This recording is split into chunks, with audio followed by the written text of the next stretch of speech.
What is going on, everybody? It's your boy Gsluke here for our round 3 live stream for the AT&T Byron Nelson. Hopefully, everybody's has had a solid start to their week. Is excited for the weekend. Of course, we've got the cut out of the way that ended up being 5 under par, the same as last year. And scoring really looks identical. I know last year ended up being extremely wet, but without the wind this time around, it is just as gettable can be. In fact, a scoring average close to 3 under par, a little bit better than the 2.5 I expected from yesterday, and only going to get easier over the weekend. If you thought today was extremely gettable for these players, just wait until you see the weather forecast for Saturday. Let's go ahead and catch up on chat. We have Nick who says, got me excited past my bedtime, up a little bit later than usual, I see. But yeah, I understand why. Nick, of course, is one of the few people in the Discord, I should say, one of the many people in the Discord this week that's actually out there crushing it. So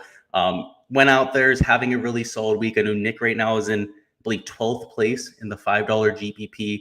Another Rage. I know Rage is up there in the top 10 of the mini max right now, the 50-cent mini max. So winners across the board in the Discord. Not a surprise given how strong the player pool was this week. Myself, I have a few up there in the top 150 right now. Not anything that's crushing it, but excited to see you down there. Really happy for everyone out there having a solid week. Maxwell says Charles has performed well of late. He's still got his game. Completely agree. I have 15% Charles this week, so I'm pretty happy about that.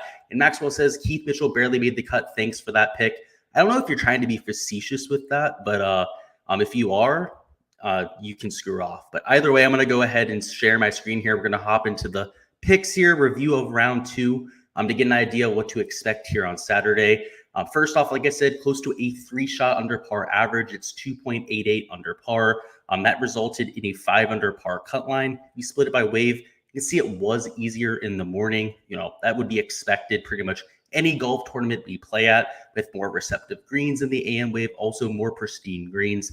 I would expect that trend to continue throughout the week. You can see there on Thursday, that was a similar story, right around a 0.7 shot difference. It was a little bit more drastic today, closer to right around a shot difference, but I would expect something in that 0.7 to 1 shot difference here on Saturday and Sunday. If we take a look at the wind, you can see for Friday, it was a little bit higher than projected. They had it projected closer to 8 to 10 miles an hour for most of the day. These are actually reported winds down here. You can see it was closer to 12 to 14 miles an hour. But here on Saturday, it is truly not a breath of wind. I mean, 7 down to 3 miles an hour at some points throughout the entire day in terms of the sustained stuff. And the wind gusts, not much higher. You can see pretty much there at the same level. And if we take a look at Sunday, now it's obviously early. We're going to do this same look ahead tomorrow night. Also relatively benign conditions. So I would expect scoring to remain just at an elite level. This course today, particularly number 9, it's a 540-yard hole. It's a par 5, already relatively short to begin with. They played it at 470 yards today, inexplicably. They played it up 4 tee boxes. They played it up from where like you and me would be playing there on an everyday round. So clearly the PGA Tour does not mind this place getting absolutely torn apart. And pretty much no matter how they set it up, even if they play it at its actual full distance, this place is going to absolutely get ripped apart. So in terms of modeling, not much is going to change. We're still looking for birdie makers, people that are solid with the ball striking, which at this point, majority of the players that made the cut are at least adequate in that category. More looking for guys that are shining with their approach play specifically, you know, off the tee play would be great, right? But we want the more sustainable shots gained metrics, which of course is the approach play. It's the most consistent stat from round to round. And then the putter. That's really the X factor here. So we're looking for good approach play, good putting, and hoping to ride that over the weekend. So let's hop into the player poll now. Let's go ahead and share my screen here. Let's got that up here. Let's see. Nick says such a ridiculous difference between the scoring the last 2 weeks. Yeah, I mean, Wells Fargo than this week, right? You got the, wet slosh fest over there in Maryland. This week you have a dry, firm, and fast Texas course. Yeah, certainly a big difference there. And Nick Mars says, what do you think of somebody like Scheffler tomorrow? He could be a good pivot off of Spieth and JT. I'm not sure he'll be a pivot. So I just brought up the ownership, and you can see, in fact, I have him just like 0.4% less owned than JT and only 2.7% less owned than Jordan Spieth. So I don't think it's necessarily an ownership pivot. I think it's really just you take whoever you want up top. If you prefer somebody like a Scotty Scheffler to a Jordan Spieth, I don't. especially when you consider price. He's $800 more expensive. I'd rather go to Jordan Spieth, right? I'm playing him in the 4-round stuff. I'm much more likely to play that guy also in Showdown than somebody like a Scotty Scheffler, who I have 0% of this week. I don't have him down as a no, right? I'm not completely fading him. I'm not telling you not to play Scotty Scheffler, but it's not an ownership pivot. You shouldn't be playing Scotty Scheffler because you think he's going to be low owned, because he's not, especially after the last 9 holes that he had today. In fact, I think a lot of people are really going to want to go to Scotty Scheffler after seeing how he played there. Because outside of the triple bogey today, he ended up shooting, I believe it was like 8 under par, something like that. So certainly made plenty of birdies, ended up making 9 on the day, I believe. Also had another bogey, so maybe it was 10 birdies, actually. Either way, I mean, just ridiculous round. I thought he was going to miss the cut after the triple bogey. I was kind of celebrating that a little bit early, obviously. That kind of came back to bite me there in the end. But yeah, Nick, I don't hate the play, but I also don't think he'll be an ownership pivot. Yeah, you said you didn't mean to come off like that. I didn't know if you were trying to be an asshole about it or something, because I know some people when they just make the cut or whatever, they think that it's like a horrible pick. And yeah, it pisses me off when people do that. But and he came through for making the cut, so you bet him to make the cut. See, that's probably the best market to have him in, because in DFS right now, he's kind of stinking. Like, I have him in lineups, dude, and they're like hardly cashing right now. So that's why I thought you were saying that kind of facetiously, because he's not having the week that I'm hoping him to have, right? I thought he was going to be up there in the top 10, top 15 or something like that. He's capable of going low over the weekend, but, you did the right thing taking him to make the cut, because at this point, he's 5 under par. He's 10 back from the leader. He's going to have to fire off like a 62, something like that, to end up actually doing what I need him to do. I bet him the top 10 this week, and I also took him in DFS. So we'll have to see. He said Maxwell still likes Nav a lot to come through this weekend. He's got a lot of talent. Absolutely, especially with the long irons. I don't know if you guys saw some of the par 5 shots that he had on the drivable par 4, for example. He just takes apart those holes. I mean, when you have him at an easy golf course like this, that's exactly what you want, especially for Showdown. So I completely agree with you there, Max. He's a stud. I'm going to pretty much play him every single week that he's out there until he wins, because I think it's coming real soon. I'm going to play him in DFS pretty much every time he's out there. Bet him outright, whatever the market is. I'm going to be a buyer on somebody like McNeely for quite some time. I guess let's talk about JT. He played really solid today, right? There's not really much other you can say about it. Ended up shooting 10 under par. Well, not 10 under par. He's 10 under par through 2 rounds. Shot 6 under par today. Just was consistent, hitting fairways. He was hitting a lot of greens. He wasn't making a ton of those 20 to 25 footers. So realistically, if he had a few lucky putts go in, could have shot something closer to 8, 9 under par. And like I said, that's the X factor, right? You're hoping you have guys that are solid with the ball striking, but more importantly, they can find the magic with the flat stick. So for JT to go out there and have that 7 to 8 under round that we need, and I guess that's something important to note. You're going to need an 8 under par round for pretty much all 6 of your golfers tomorrow to end up having that top 1% type of performance. He's got to bring the putter. So I think it's out there. I guess the one thing I would say about Scotty Scheffler, I'm not going to be making this pivot, is he's a more solid putter. He's a little bit more consistent, right? So if you're looking for, let's say, yeah, like I said, just a more consistent performer, go to Scotty Scheffler. But if you're looking for a higher upside performer, right? So Justin Thomas, when he brings that putter, has much higher shots gained upside than somebody like a Scotty Scheffler. So just understand what you're buying with each of those players. Now, Jordan Spieth is kind of the outlier here.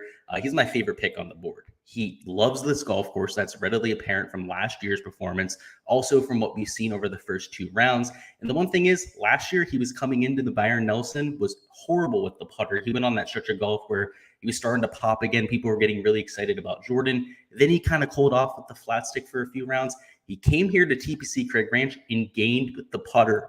This year, same story, right? Won at the RBC Heritage without gaining strokes to the field. And then to this point in the week, even with a few short misses today, is still gaining to the field. So I talked about how Jordan Spieth could very easily win this golf tournament if he went out there and gained strokes putting to the field. And to this point, he's done that. If he continues to do that, he's winning this golf tournament. He's 3 shots back right now. That's a perfect prime position to go into the weekend for a Jordan Spieth. And at this point, I think he's winning this golf tournament. If he continues to play like he has, he's going to be really, really hard to beat. And the main reason why is, like, you have guys like Hideki Matsuyama who are -11. I mean, even Joaquin Niemann at -12. they don't have the same firepower as Jordan Spieth when he's making putts. Jordan Spieth right now is top 10 off the tee player in the world. I mean, if you take a look at his last 3 events, the guy is driving the ball unbelievably. Approach, we already know he's world class, and then with the putter, when he's hot with that flat stick, there's no better player in that category. So it doesn't matter how great Hideki plays this week, or how many putts Joaquin Niemann ends up draining, because he can get super hot in that category. Jordan continues to play like he's winning this golf tournament. So I'm playing him here in Showdown. Again, I'm considering adding an outright bet on him, to be quite honest with you. The number's not great, particularly because it's Jordan Spieth. The books love to steam down those numbers. They know suckers like me love to bet on them even after the fact. But we'll have to see. If I can find a good number, might go ahead and fire that, because I certainly think he's winning this thing.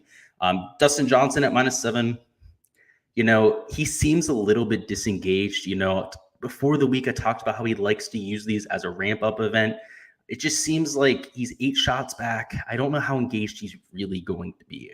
It just seems like a prime opportunity for DJ to go out there, kind of meander himself around there. Now, that's slightly dangerous, right? In those type of situations, I mean, where guys have absolutely nothing to gain, sometimes they go out and just go absolutely nuclear, but that could go sideways really quickly. So I'm going with a few of the more for sure options. Some of the guys that maybe have a few less question marks, a few less red flags around their game, like somebody like a Justin Thomas or a Jordan Spieth.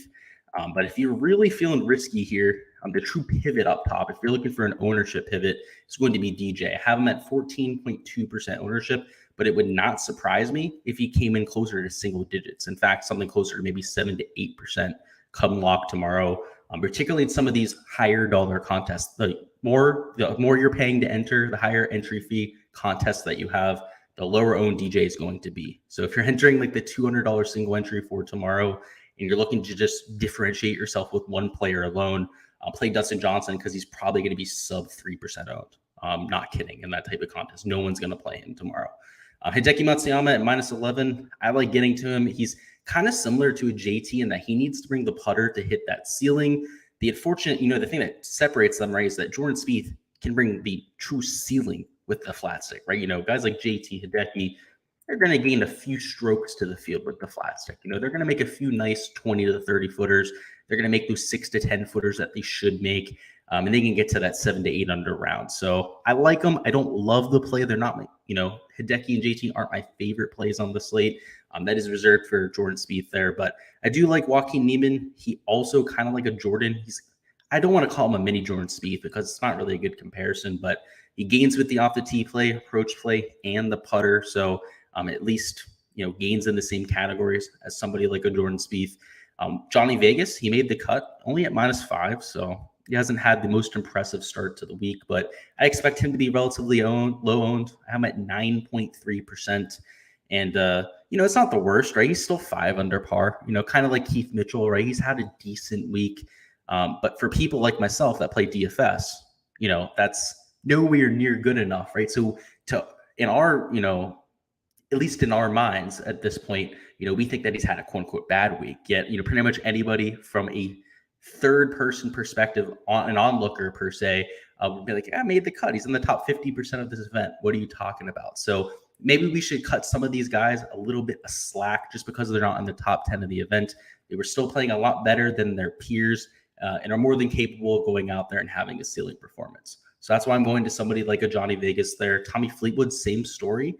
He's an extremely streaky player. He can get that putter working in a hurry and get it nuclear hot. I mean, he can go and just pretty much make everything when it's working from time to time. Aaron Wise, similar to a JT and a Hideki Matsuyama, in the fact that, he has the ball striking. He's going to keep himself in play, put himself plenty of opportunities to go out there and make birdie. It's just how many times he cashes in. So, if you're looking for a cash play, maybe you're in a single entry 2 to 3 max. It makes guys like an Aaron Wise, Justin Thomas, also Hideki even more attractive, just because you don't need that 7 to 8 under round. Something like 4 to 5 under par is going to be more than enough to cash. But whereas in large field tournaments, right, you're playing against 20, 30,000 other entries, guys like Jordan Spieth become a lot more attractive because they do have that true top end volatility. Or even a guy like a Joaquin Niemann, or for example, Maverick Neely, who I don't have in my poll just because of his ownership. You can see I'm at 18.4%. A little bit higher than my liking, especially for Maverick. I like the guy, but I think he's starting to get some attention now that he's playing pretty well here. Uh, but just these highly volatile players like Jason Kokrak makes a ton of birdies. I mean, even Seamus Power, I would say, makes a ton of birdies. Sebastian Munoz, of course, right? Extremely volatile player. These are the type of guys I try to target in these large field tournaments. So just understand that there's a time and place to roll out a lot of these players in a contest, right? To go out and roll out some of these players. So Jason Kokrak, just kind of talked about him there for a second. He's extremely volatile birdie maker, long off the tee, gets the putter working in a hurry. So $8,300 seems more than a fair enough price for him. Sebastian at -15, he's going to be super chalky. I mean, he was chalky today in Showdown. We expected that.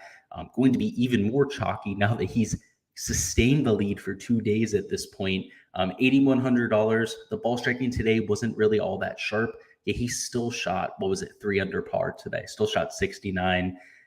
I could really see him going out there shooting 6 to 7 under par again. In fact, if somebody not named Jordan Spieth ends up winning this golf tournament, I think it is going to be Sebastian Munoz. So also somebody I'm considering firing an outright bet on.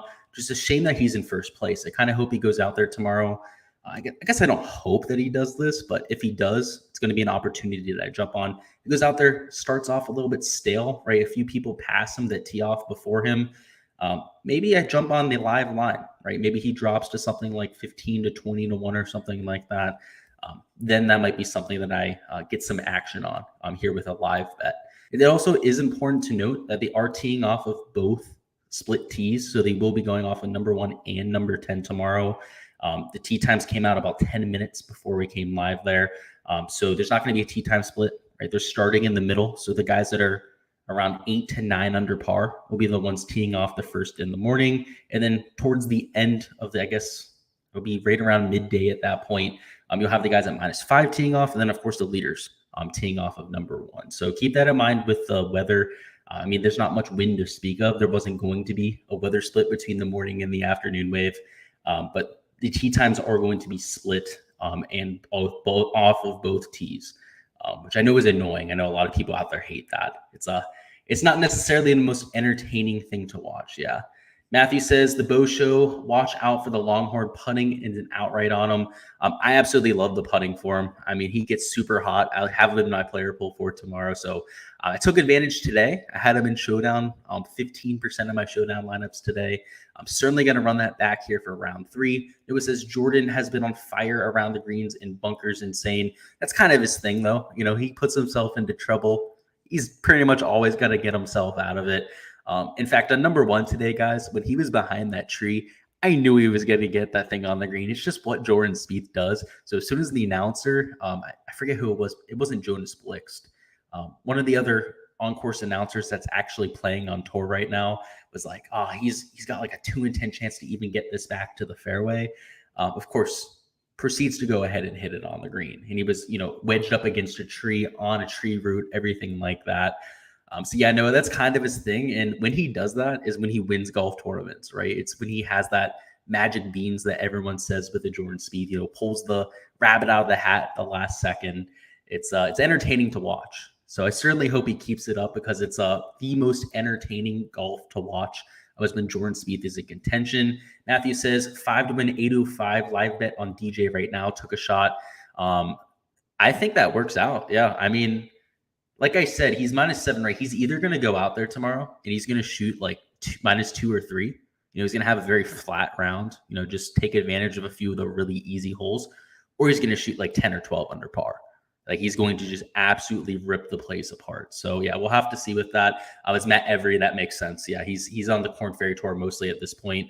And Maxwell says, what a day for Norn, -9 on his round today. Yeah, certainly saved himself after just starting 2 under par there in round 1, or maybe it was 3 under par, something along those lines. But yeah, super solid round. He didn't even game with the putter. So it's actually something that was brought to my attention by LSU Nick. He's actually Nick Mars down there in the chat. He lost strokes to the field today, yet still shot 9 under par.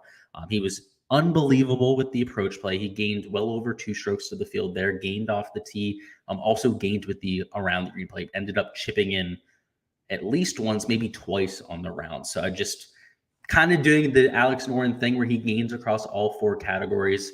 I'm not sure how sustainable that is, just because, I mean, Alex Noren's not a world beater with his ball striking stats. He never has been. In fact, if you watch his pre-shot routine, it becomes extremely evident why he's not a world-class ball striker.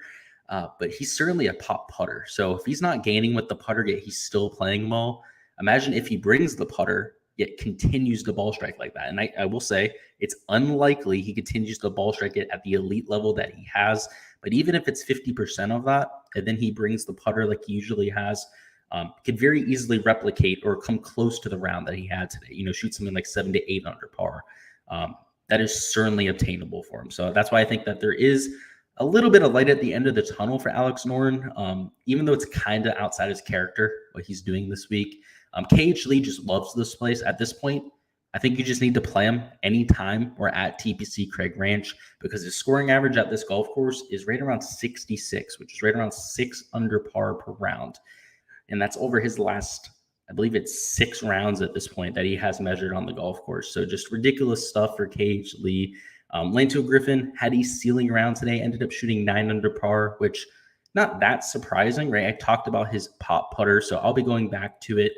But I'm going to be targeting a lot of guys like a Lanto Griffin, kind of like an Alex Noren that get really hot, right? They're extremely streaky players. Those are the type of players that take advantage of these birdie fests. Cameron Champ fits that description at $7,800.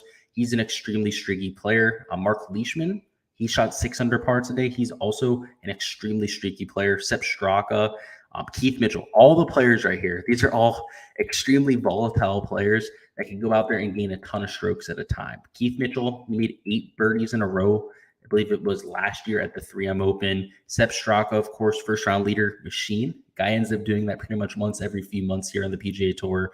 And then you have Mark Leishman, who, I mean, we already know the guy's a madman. He'll go out there and rattle off 4 to 5 birdies in a row, seemingly nonchalantly.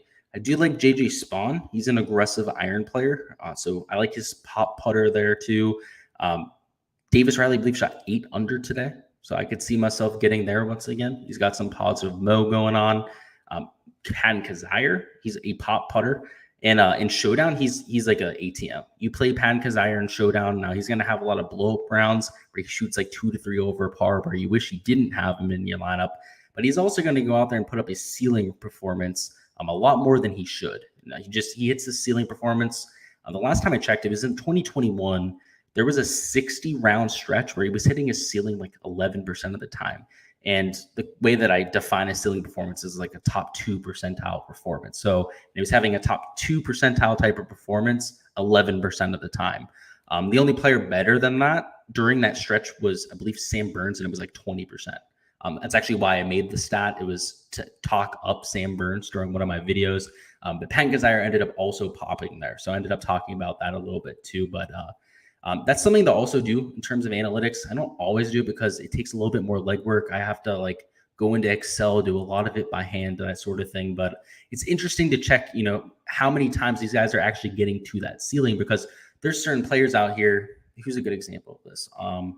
Maybe a Matthew Neesmith is a good example, right? Where he kind of struggles with the flat stick. He doesn't have those pop putting rounds where he gains 5 to 6 strokes to the field very often. So for him, his ceiling performances happen a lot less often than a lot of other players. In fact, let's say if the field average was 5%, just kind of spitballing this right now, his average would probably be closer to like 2 to 3% of his rounds that go to a ceiling performance. So it's interesting to take a look at that with these players. That's why I call a player quote unquote volatile. A volatile player will hit their ceiling performance more often than other players, but will also hit their floor performance more often than other players. So just understand that's the verbiage that I'm using when I'm talking about a lot of these quote unquote volatile players. And Pan Kazire certainly fits the build with that. Mark Hubbard, he's a pop putter. I could see myself getting there. I'm not going to be on Charles for tomorrow. I think he's just going to be a little bit higher owned than he should be. I'm at 10%. I still think he goes out there, has a decent round, maybe something like 5 to 6 under par, but not sure if he's going to go out there and shoot 7, 8 under par for the 3rd straight day. That'd be pretty awesome for him if he did. He'd be in the top 3 to 4 golfers by Sunday's round if he does so. Sahith Theegala, another one of those volatile golfers that hits the ceiling a lot more than other players. Carlos Ortiz, same type of player, so not a surprise that he's in my player pool. And one thing I'll say is that a lot of the players that made the cut are exactly these type of golfers that are high birdie or better percentage, extremely volatile, going out there hitting a ceiling more often than their peers. So Peter Malnati, for example, same type of player. Ian Poulter, he's an extremely streaky putter. David Lipsky, how many times has this guy been in the first round leader discussion, right? Even over just the last 2 months. I mean, hell, this guy's been on an absolute tear of like Matthias Schwab, another extremely streaky player.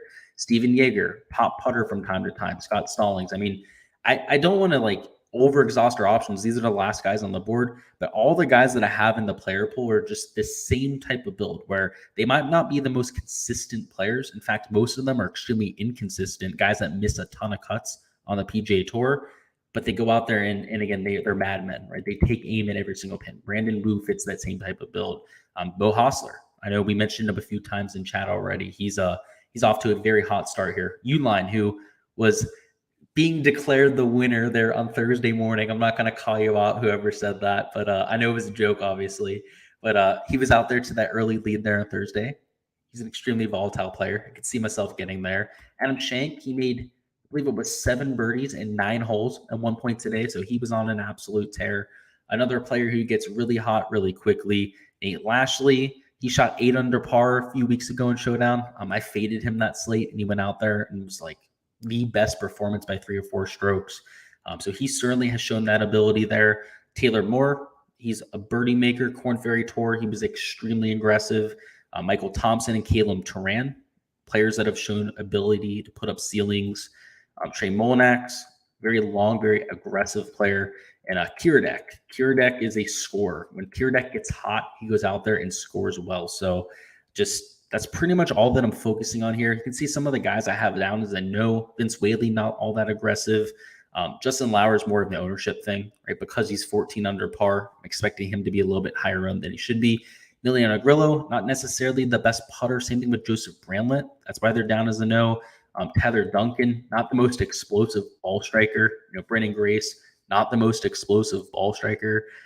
David Skins, a little bit more popular than he should be. I'm just trying to target the low-owned plays that have that upside. So it's relatively straightforward. Go up towards the top of the board, guys I have down as a no. Xander Schauffele. The form looked really rough there in round 1 now. For the last 12 holes today, he was unbelievable. So I do think he's going to get some attention. This 11% number in terms of ownership might actually be a little bit low just based on the momentum that he had. I do think some people will get to Xander because of how he finished, but I won't be. I don't really see a reason to. Adam Scott, he's kind of got the issue with the putter, right? He's not always the most consistent in that category, especially on bent grass. Now on Bermuda grass, especially over the last 2 to 3 months, he's been pretty solid. But to this point of the week, he's missed way too many putts, especially in that 5 to 10 foot range. Jason Day, not the most explosive ball striker. I mean, I'm not going to go through the entire board, but you guys get the point. Like Matt Kuchar, not a very explosive player. Christian Bezainhout, just an absolute par-making machine, not really going out there and making 6 to 7 birdies on a round. So that's really my thought process here for the third round. We'll catch up on chats. First off, Matt says, what an eagle by Leishman to close. Yeah, dude, we were really sweating that down in chat. We had completely written him off after the double bogey. He made the double on 16. It was just brutal. I mean, he hit a ball out of bounds inexplicably. I mean, just one spot he couldn't miss, right? He was going to go out and make the cut because it was at -5 already. Ended up double bogeying that hole. But yeah, dude, that was an incredible save there for sure. I skipped a few here. We have Nick saying, is Thigala? Thigala fought hard to make the cut. I think he brings it tomorrow. I absolutely agree. Nick says, Fratelli, I do like Fratelli. I have him down as a blank. He's one of those players where it's like, he's a little bit, I don't want to say he's like inconsistent, right? So like I'm looking for volatility, right? And don't mix up inconsistency with volatility where, volatility is more like, can you get to their ceiling performance? Inconsistency is just inconsistency across the board. So let's go see, where is he at in terms of price? He's going to be relatively cheap, $7,000. I have him projected for 5.2%. I'd say it's like an average play, right? That's why he's down as a blank. I don't love him. I don't hate him here on the slate. I just, I worry about the ball striking a little bit. To this point in the week, He's been a little bit off the tee. He's been missing too many fairways. I know they're pretty large out there, but he's finding a way to miss them, which is a little bit concerning because they are 40 yards wide. Some of the largest that they have there in the PGA Tour. But he could get really hot with the putter. We saw it for the last 6 holes. He ended up shooting, I believe, 4 under par his last 6 holes today. Somebody who needed to finish well to end up making the cut. So kind of similar to somebody like a Mark Leishman. So I do like the momentum he's coming in with, Nick. So I don't want to completely talk you off the play, but if it weren't for that finish, right, he would have missed the cut because the ball striking wasn't there. So that's the concern with somebody like a Dylan Fratelli. Maxwell says, thoughts on Aaron Rye? He's been on fire lately. He's the cash play of the century. No matter what slate you're on, no matter what golf course you're at, if you're playing cash, you play Aaron Rye. If you're playing any small field GPP, you play Aaron Rye. The guy is the king of going like 3 to 4 under par. The issue is kind of like some of those other ball striking specialists, he deals with issues with the flat stick. So I'm not sure I like him in the large field contest, Maxwell, but if you're playing him in a cash contest or in one of those smaller field GPPs, I like him in that type of format. Draftkings says, how many 6 of 6 did you end up with? Can't believe Burns and Gooch this week. All right, I'm blocking you. I'm just making an example of you, okay? We talked about this before, trying to just point out the plays that don't play well. You're going to have guys that don't play well from time to time. We're going to leave it at that. I don't feel like having a bad night or having bad vibes out there. Have a great night, dude. Hopefully you had a decent week. It doesn't seem like you did. Brad just says the Rat. Absolutely love Offenbarn Rat. He's super cheap too, so no one's going to play him. So have him at 0.3% ownership. I mean, literally no one's going to play Offenbarn Rat. And time and time again, we've seen this guy break slates, right? It's seemingly out of nowhere at golf courses where he really doesn't fit it. He's one of the better long iron players that we have out there. All right, let's go ahead and head over to Draftkings. Talk about some strategy. Alrighty, so we'll do a GPP lineup real quick, and then we're going to do a cash lineup and hop out of here. So for a GPP lineup, we're obviously going to have to keep ownership in mind.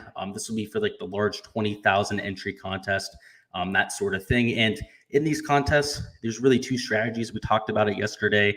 You can either differentiate with your player pool, obviously with your choices, taking somebody who's relatively low owned, or do it with lineup construction. So we'll do 2 lineups real quickly. First off, we'll do it with the player selection, try and do it based on the actual players in our lineup. I'm not necessarily leaving salary on the table. And now there's one clear choice to do this. You take Dustin Johnson, right? Like I said, you can almost differentiate your lineup completely just by taking DJ up top. And like I said, he certainly has the upside, but it could go sideways really quickly. But this is for the large field GPP, right? So ignore this contest up top. Assume this is for the 20,000 entry contest. You're going to have dead lineups. You're going to have people that you miss on, right? You have to be okay with making those decisions because you're looking to beat, again, everyone, the 0.0001 percentile type performance, right? So going to somebody like a DJ in that format, I am comfortable getting to, even though it is an uncomfortable play. But by doing so, we can pretty much play whoever we want, right? If we want to eat some chalk here in the 8K range, we can more than go ahead and do so. We can take a Jason Kokrak. We can go up here, take somebody. I mean, I'm trying to make this chalky just to prove a point, right? Like just by taking somebody like DJ, they can pretty much take all the chalky plays we want. So let's go and add a KH Lee. I would expect him to get a bunch of ownership. Same thing with Sebastian Munoz. I had him projected at 24% ownership. We have 7,900. I mean, we can go to Mito. A bunch of people are going to want to play Mito, or actually even better, we can go to Alex Noren, who's at -11. He's going to also be in that like 10 to 15% range. And wrap it up with a Cameron Champ. So in this type of lineup, this would probably still be unique, even though it does have a lot of the chalk. Like I said, 10 to 15% owned Noren, 24% owned Munoz, 15% Kokrak and KH Lee. Just by taking somebody like a Dustin Johnson, a slightly unique play, like somebody like a Cameron Champ, I'd be comfortable entering this in the large field contest because at most, you're probably duplicating yourself with like 2 to 3 other entries. If not 0, it could very well be unique with this type of build. So this is what I'm going with if I'm trying to differentiate based on player selection. What a lot more people do, right, and maybe the more nuanced approach to playing DFS is to differentiate based on lineup construction, right? That would be leaving salary on the table. My favorite is to leave $200 on the table. Also to try and do it based on the types of players you take. And now that's the most nuanced part of trying to do this, but it's also the most effective. So the best way to do that would be to take 2 studs up top. That's really one of my favorite approaches to try and differentiate in this fashion. So you go to somebody like Jordan Spieth and a Justin Thomas, both players who are going to be extremely chalky, but by actually taking them together, it pins us into a much smaller portion of the field than the players that are going to take one or the other and then try to make a more balanced build. So by doing that, it also forces us into the 6K range. And as I've said many times before, if you're just trying to differentiate a lineup and you don't really want to do all that much work, just force yourself to take one guy in the 6K range, right? You know, if we take an Offen Barn Rat, he's going to be 0.3% owned, right? If you have a 0.3% owned Offen Barn Rat, so only 0.3% of the field is going to be sharing that player with us. And then we take the 2 studs together. You know, I'd imagine that this combination alone of just these 3 players is maybe owned by 4 to 5 lineups total out of the 20 to 30,000 entries, right? So by doing this alone, we can make ourselves unique. We probably don't even need to leave the $200 on the table. Now, if you didn't want to take Offen Barn Rat, right, you wanted to be a little bit less adventurous, you know, take somebody maybe owned a little bit closer to like 3 to 4%. So to give you an example of that, maybe like a Munoz, who's starting at -7, then we might want to leave the $200. So let's go ahead and show you what this type of lineup would look like. Let's put Lanto in there, let's put Cameron Champ in this lineup, and let's leave $200 on the table because we are taking Munoz and not somebody that's super low owned like an Offen Barn Rat. Wrap it up here with a Brandon Wu. So this type of lineup, I'd also be willing to enter in a large field GPP. Now, if you wanted to go down and play Offen Barn Rat, right, you wanted to play that risky game, just differentiate with a super low owned play. You could spend the whole way up to $7,200, right? You could spend all of your salary here, take a Sahith Theegala. So really just a few different ways you can approach making your GPP lineups. And now lastly, let's go ahead and make a cash build. And in cash, we're just going for straight, median projection, I should say, median performance, just trying to beat 50% of the field. And usually I try to be very balanced, right? I try to stay maybe in the 9K range, 8K range as much as I can. But based on just the quality of player in this field, I am trying to take at least a few of the guys up top. And for me, Scottie Scheffler is probably the most consistent play on the slate. So even though I don't like him in GPPs, you know, like I mentioned before, if you need a 4 to 5 under par round, I think he's going to pretty much give you that every time out here on this golf course. In fact, what did he shoot? Day one, it was like 5 under par. Today it was like 3 or 4 under par, something like that. He's going to continue at that same type of pace. And in cash, that's an absolute gold mine. So I do like him there at $10,900. A little bit expensive, but we can make it work. We have a really strong 8K range here. Like Munoz is pretty much a must play in cash. Same thing with KH Lee. Aaron Rai is literally a lock in cash. I'll play him on pretty much every slate that he's on, especially if he makes the cut over the weekend. That puts us at 7,700. I like trying to get to somebody like Bazane Hoot, who's another extremely consistent player. And lastly, let's wrap it up with Alex Noren. So our cheapest player here is $7,500. That's even with taking a Scottie Scheffler. So like I said, you can still make it work in a cash lineup, taking somebody that's upwards of $10,000. Now, if you wanted to be a little bit more balanced about it, so let's go ahead and show you what that would look like.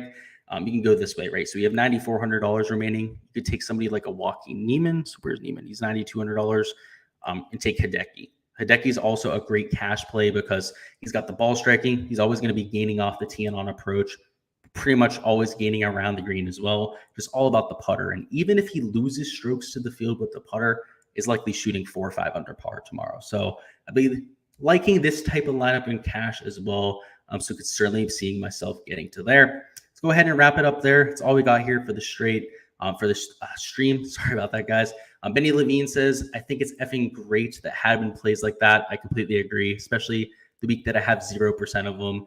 And Gsluke was missing at the coup today. Yeah, a couple of my buddies, my brother, went out there and played golf today. I was not there. So hopefully you guys have a great rest of your weekend. You can make some money here for round 3 showdown. We will be doing the same thing tomorrow night. It'll be around 9 p.m. Eastern time there for Sunday's round. So look forward to that. But like I said, best of luck with all of your lineups. I'll see you guys next time.